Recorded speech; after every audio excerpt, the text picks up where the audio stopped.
Assalamualaikum teman-teman. Seperti biasa sebelum mulai Mimin mendoakan semoga teman-teman semua selalu dalam keadaan sehat walafiat. Oke, kali ini kita akan melanjutkan Martial Master Versi Novel bagian 1494. Bagi yang baru bergabung, selamat bergabung. Dan bagi yang belum subscribe dulu lah agar Mimin tambah semangat lagi nih bikin videonya. Oke, kalau sudah kita langsung masuk ke isi ceritanya.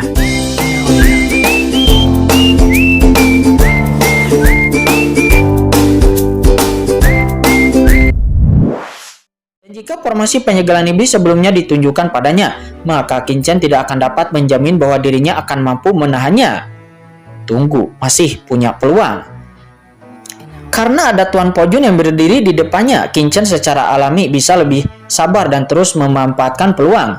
Pada saat ini Qin Chen sedang menunggu kesempatan lain, kesempatan untuk melawan.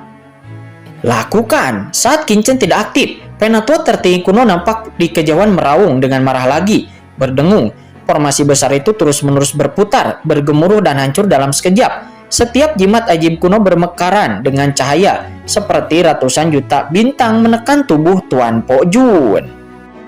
Duar, terjadilah ledakan. Penatua tertinggi kuno dan seluruh klan iblis abis itu menekan Tuan Po Jun, sebelum kemudian terdengar suara menderu keras dari setiap bagian tubuh Tuan Po Jun. Duar. Saya melihat rune kuno dan karakter kuno satu demi satu seperti jaring laba-laba yang lebat, terus-menerus mengikat Tuan Po Jun, mencoba untuk mengikat dan memenjarakannya sepenuhnya. Keluarga kerajaan kegelapan memanglah sangat sulit untuk bisa dibunuh, tetapi bukan tidak mungkin untuk disegel dan ditekan, sama seperti Kaisar Sitian. Berbeda dengan ditekan di jurang pemakaman pedang Papilun Pedang Tongtian. Dan itu tidak pernah terlihat lagi selama ratusan juta tahun. Brengsek, kata Tuan Po Jun pada saat ini. Tuan Po Jun ketakutan dan marah, dan segera kekuatan besar terus-menerus menahannya, membuat dirinya saat ini sulit bernapas. Dan ini tidak bisa berlanjut seperti ini terus. Mata Tuan Po Jun berdinar. Dia sangat jelas tentang kekuatannya sendiri. Dia harus bertarung secepat mungkin untuk bisa menghadapi para klan iblis abis ini. Karena leluhur iblis abis, raksasa sebenarnya dari klan iblis abis belum muncul sampai saat ini. Meskipun Tuan Po Jun tidak mengetahui alasannya, namun dirinya tahu bahwa ini masih merupakan kesempatan terbaiknya selama leluhur iblis abis belum kembali. Namun jika leluhur iblis abis telah kembali, maka dirinya tidak akan memiliki kesempatan untuk bisa berbalik ataupun melawan. Karena tidak peduli seberapa percaya diri dirinya dan seberapa sombongnya Tuan Po Jun, dirinya tetap memiliki rasa takut yang kuat terhadap leluhur iblis abis. Dia jelas merupakan sosok yang sangat heroik. Namun sekarang dia telah sepenuhnya terjebak oleh formasi penyegelan iblis ini. Bagaimana dia bisa keluar? Saat ini Tuan Po Jun dipenuhi dengan keterkejutan dan kemarahan. Pikirannya terus berputar dan matanya tertuju kepada Qin Chen. Dan matanya tertuju kepada Qin Mo yang tidak jauh di sana.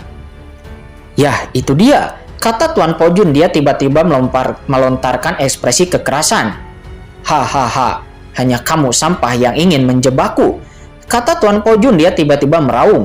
Darah raja mendidih, kegelapan akan datang. Mengaum dalam sekejap, darah raja kegelapan di tubuh Tuan Po Jun nampak mendidih sepenuhnya, dan kekosongan ditutupi oleh lautan darah yang tak ada habisnya. Lautan darah ini terbakar dengan ganas, dan aliran aturan kegelapan tertinggi keluar, menyebabkan kehampaan alam semesta hancur. Ini adalah aturan eksternal dari lautan kosmik yang menyerang alam semesta ini. Boom, boom, boom. Di bawah darah yang mendidih itu, jimat sihir kuno menakutkan yang mengikat Tuan Po Jun pun segera dikejutkan dan terus mundur. Masih berjuang sampai mati. Penatua tertinggi kuno memadatkan kekuatan iblis jurang dengan tangannya dan secara paksa menanamkannya ke dalam formasi penyegelan iblis, menyebabkan kekuatan formasi penyegelan iblis meningkat lagi. Sementara pada saat ini Wiji Supreme tiba-tiba melihat ke arah langit dan nasibnya terus meningkat. Kekuatan luar angkasa, kata Wiji Supreme. Dia hanya bisa merutkan kening. Berada di dunia ini, dia dengan jelas merasakan sepertinya ada kekuatan khusus dari ruang yang lahir. Itu adalah pasukan yang rusak itu. Qin Chen juga tiba-tiba melihat ke arah Tuan Po Jun. Qin Chen juga memiliki darah raja kegelapan di tubuhnya, dan Qin Chen merasakan perubahan dengan lebih jelas. Dalam darah raja kegelapan yang mendidih itu, kekuatan khusus perlahan berkumpul. Qin Chen tiba-tiba melihat ke arah Qin Mo. Target Tuan Po Jun itu ternyata adalah Kinmo. Ledakan. Dunia sedang mendidih pada saat ini. Serangan dari Penatua tertinggi kuno ditekan dengan gila-gilaan. Namun dirinya tidak menunggu penindasannya mereda. Tiba-tiba, di mana Kinmo berada, sebuah lautan darah yang tak terbatas tiba-tiba mendidih.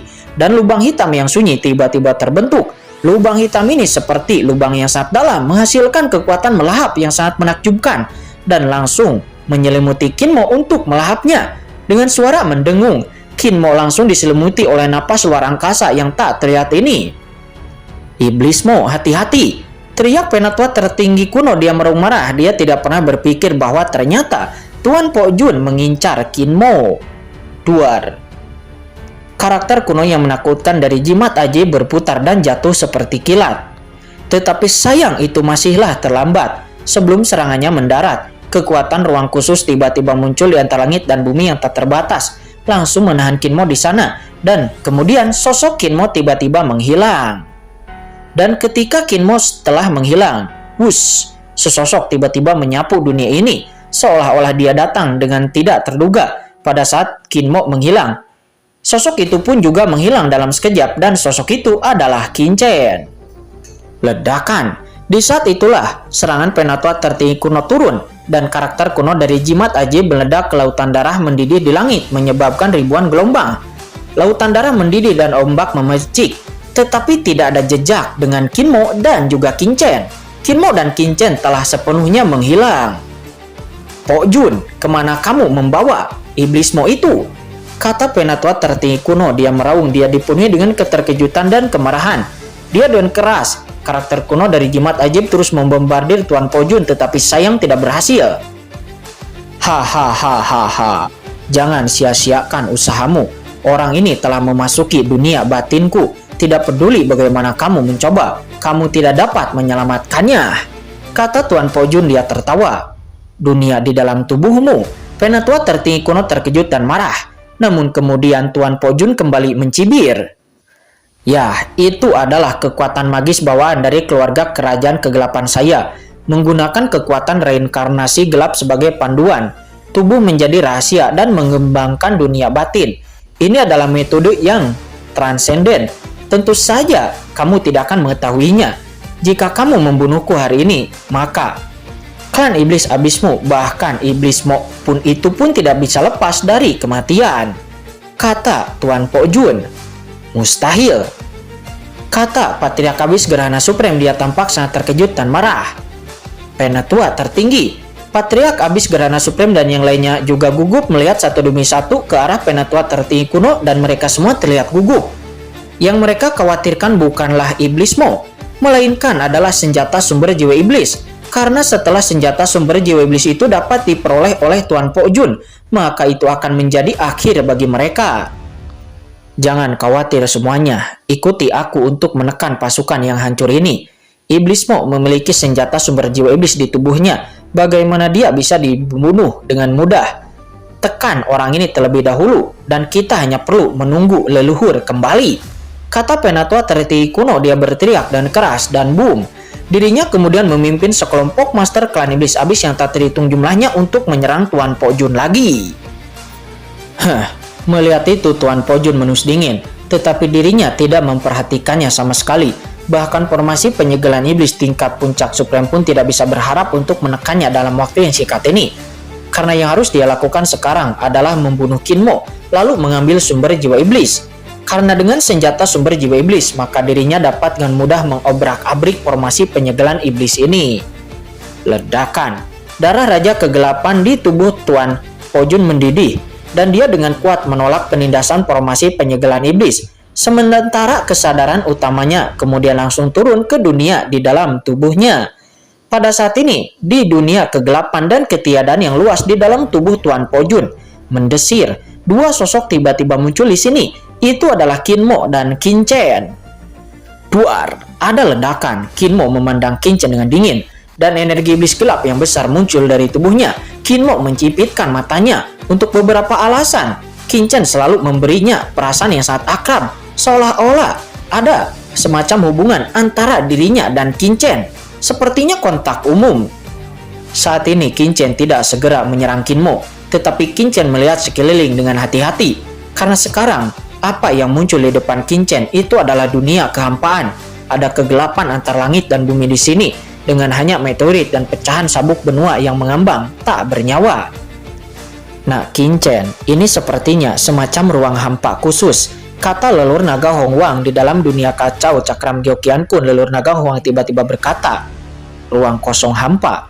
Kata Qin, dia melihat sekeliling, dan kekuatan menakutkan terus-menerus menimpanya. Dalam kehampaan ini, Qin tampaknya sepenuhnya ditekan oleh gunung yang menjulang tinggi, dan kekuatannya menyusut dengan tajam.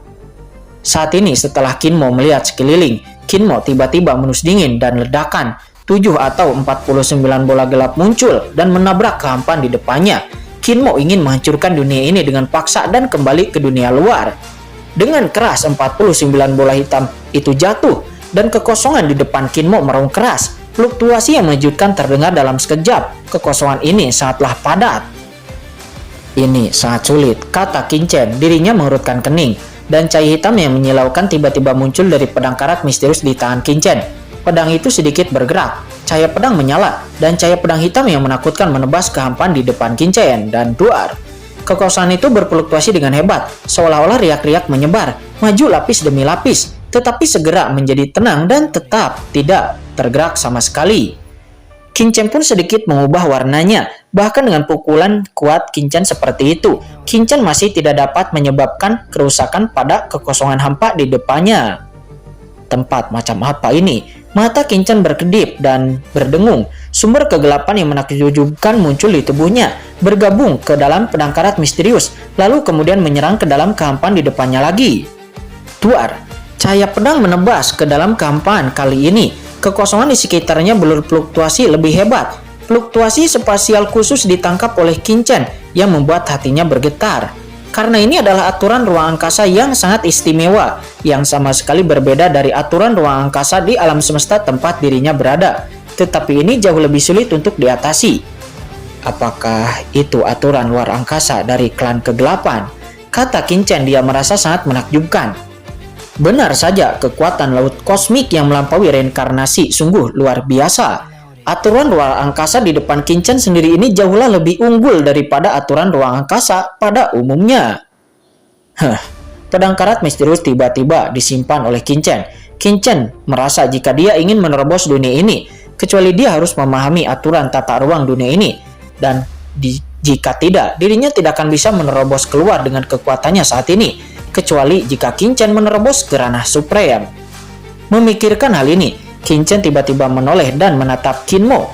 Jika dia bergabung dengan Qin Mo, bisakah Qin menerobos ke ranah supreme? Qin telah mencoba menerobos ke ranah supreme berkali-kali, tetapi Qin tidak pernah berhasil.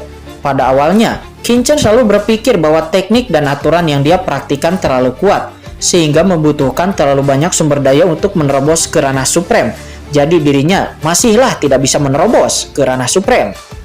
Namun setelah bertemu dengan Qin Mo, Qin pun memiliki tebakan baru. Itulah alasan mengapa dirinya tidak bisa menerobos ke ranah supreme. Kemungkinan besar dirinya tidak ada hubungannya dengan sumber daya, tetapi itu ada hubungannya dengan Qin Mo. Yah, Qin Mo dan dirinya sendiri itu adalah satu tubuh, jiwa yang terpisah dari tubuh Qin. Meskipun Qin Mo telah membentuk individu yang mandiri, namun nyatanya mereka masihlah satu orang. Namun jiwa mereka telah terbelah menjadi dua bagian. Justru karena ketidaklengkapan jiwa itu, Qin tidak pernah bisa memasuki ranah supreme, terutama setelah Qin melihat bahwa Qin Mo dibudidayakan oleh sumber daya yang tak terhitung jumlahnya dari klan iblis abis, dan juga telah menyempurnakan senjata sumber jiwa iblis, dan juga telah menyerap asal-usul kegelapan dan juga asal-usul klan iblis abis yang tak terhitung jumlahnya. Namun tetap saja, Qin Mo juga terjebak di ranah supreme tak setengah langkah puncak, yang membuat pikiran Qin pun menjadi lebih luas saat ini. Jika aku menggabungkan Qin Mo dan melengkapi jiwaku, kemungkinan besar aku akan mampu menerobos ke ranah supreme, kata Qin. Matanya perlahan menjadi dingin. Sebelumnya, Qin tidak memiliki kesempatan untuk bergabung dengan Qin Mo karena terlalu banyak orang yang menonton dari dunia luar.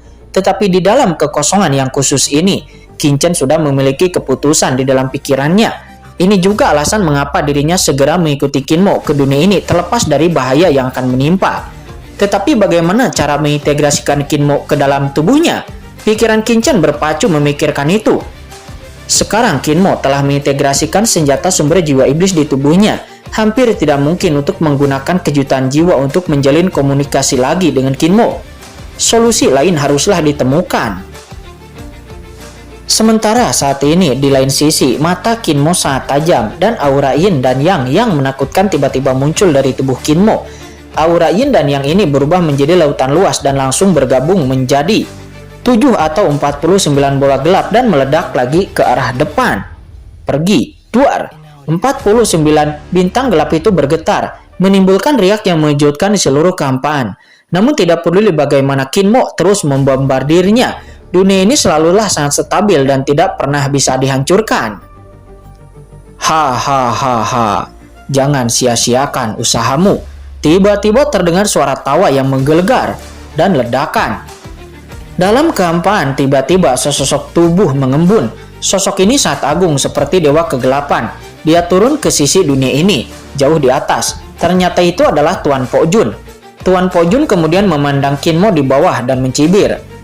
Anda dipersilakan untuk memasuki dunia batin saya, tetapi saya menyarankan Anda untuk tidak menyia-nyiakan usaha Anda lagi. Di dunia batin saya, bahkan ahli supreme yang tertinggi pun tidak dapat menghancurkannya. Hanya Anda, bahkan Anda bukan makhluk supreme. Nah, bagaimana aku bisa menerobos dunia ini?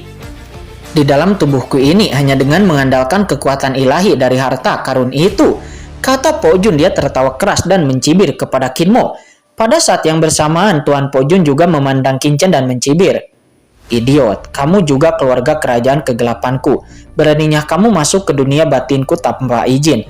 Kamu benar-benar tidak tahu bagaimana harus hidup ataupun mati. Tidak, tiba-tiba di mata Tuan Pojun di saat dia menatap Qinchen, sinar cahaya aneh muncul di mata Tuan Pojun, seperti kaleidoskop yang terus menimpa Qinchen. Mengapa aura darah raja di tubuhmu begitu aneh? Kata Tuan Pojun. Dia terkejut. Dunia di dalam tubuhnya ini itu adalah dunia kecil yang dapat dikendalikan oleh Tuan Pojun sendiri.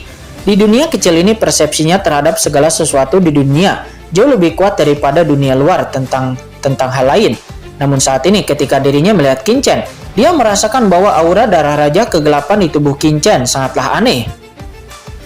Oh, nah, siapa kamu sebenarnya? Kata Tuan Pojun. Dia berteriak tajam kepada Qinchen. Dia merutkan kening.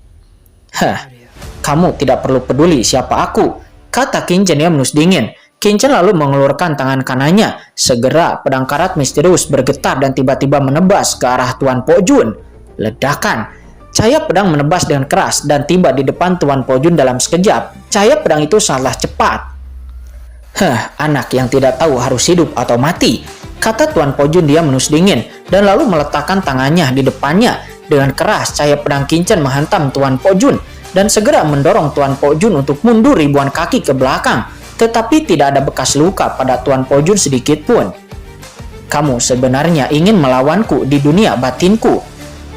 Tapi aku tidak punya waktu untuk peduli padamu sekarang. Pergilah, kata Tuan Pojun. Dia berteriak tajam dan melambaikan tangannya ke arah Qinchen.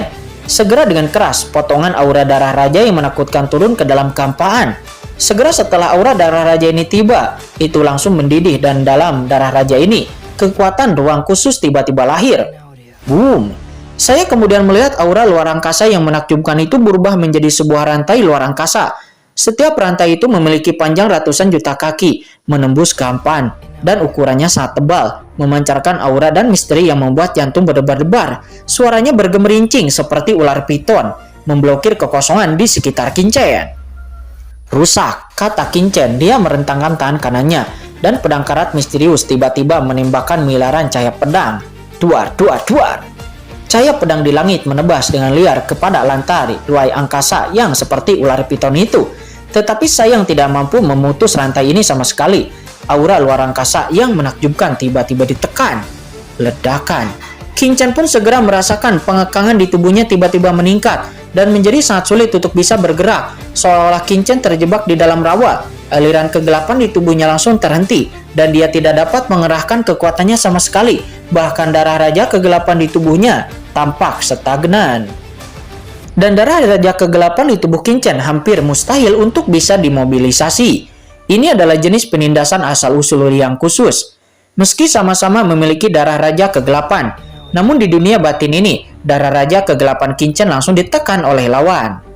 Hahaha, kamu idiot. Tidak peduli apa identitasmu. Jika kamu berada di luar, mungkin sulit bagiku untuk menangkapmu. Tetapi sekarang kamu mencari kematianmu sendiri dan bersikeras untuk membobol dunia batinku. Karena kamu begitu cemas jika kamu mencari kematian. Kursi ini akan memenangkan Anda. Kebetulan darah raja kegelapan di tubuh Anda juga merupakan suplemen yang bagus bagi kursi ini.